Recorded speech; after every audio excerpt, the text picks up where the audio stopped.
Okay, let's see how this one goes.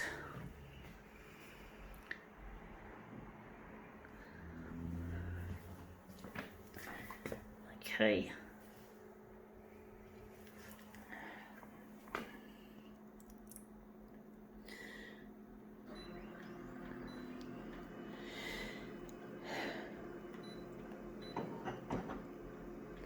Going to leave it on 100.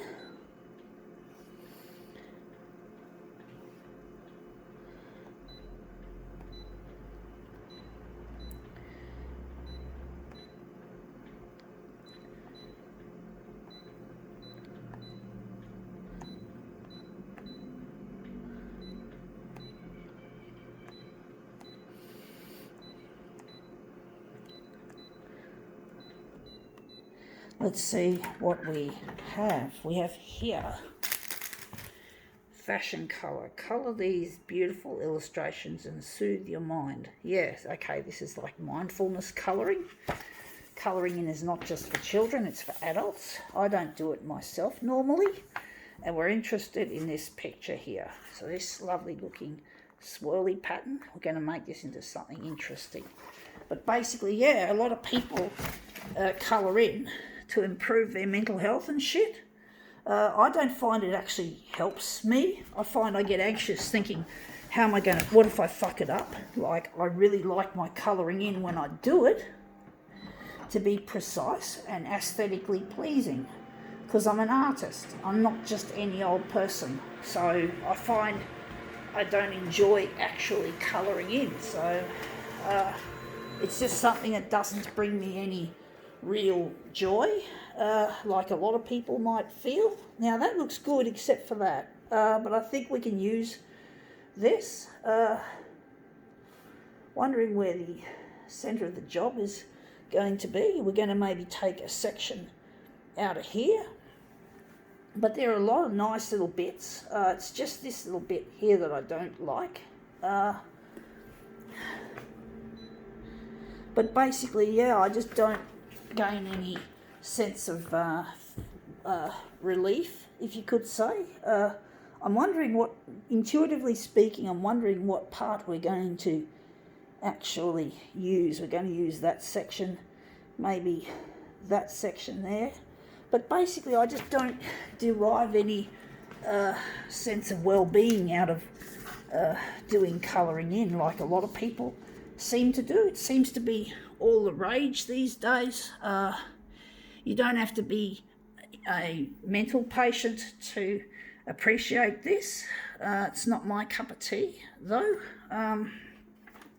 You don't have to be in a hospital to do this, but it often does help people to ease off the stress that they might feel out of life, because life can be very stressful.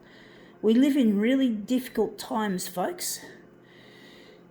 We live in difficult times, and having issues like the coronavirus constantly on the news, and apparently there's less of it on the news now because there's less cases being reported, and sometimes we get updates talking about we're at the stage where coffee shops allow 10 patrons to dine in at their restaurants. So we do have some good news happening, but basically the coronavirus has caused a lot of stress to people. It's just one of those hot button issues that we have to deal with on a regular kind of basis. And it's really difficult dealing with the fear of dying, or the fear of losing your business, or losing your mortgage because you've lost your job.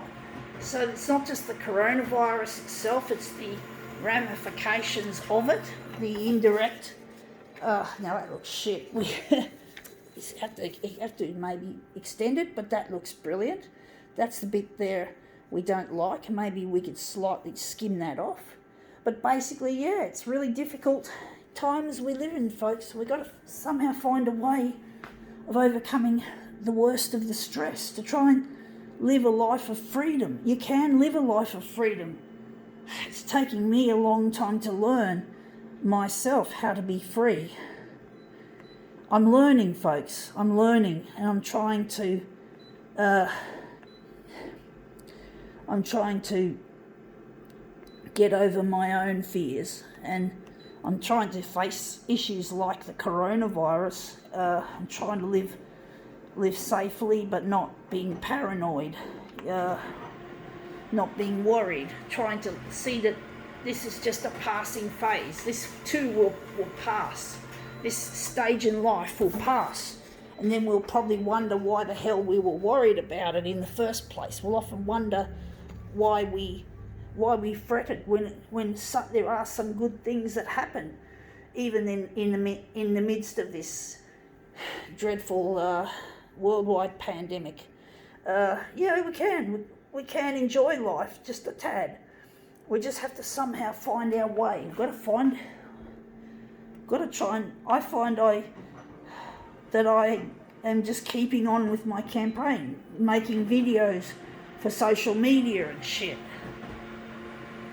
So I'm trying to get my stuff out there, and I'm not going to let the coronavirus stop me. So I'm going to just keep working, and keep focused on this. The coronavirus to me is a distraction. It's something I just can't be bothered getting too worked up over. The thing that pisses me off the most is the way the news channels keep churning it.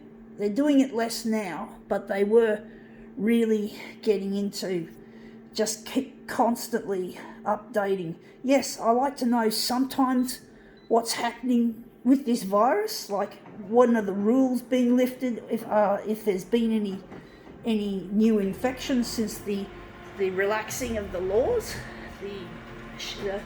but I don't want to be constantly bombarded with this shit. I just need to know key points. So I don't watch television, folks, anymore. The only TV I watched was mainly in a waiting room, which I don't go to anymore, or at a cafeteria on my way to work, where they got the Sky News on and the Today Show or whatever else they put on. But because I haven't been able to dine in that area, because dining was prohibited until last Friday, well, I haven't watched hardly any of it. But anyway, I do like that. That's come up remarkable. I think now we can definitely call this demo quits.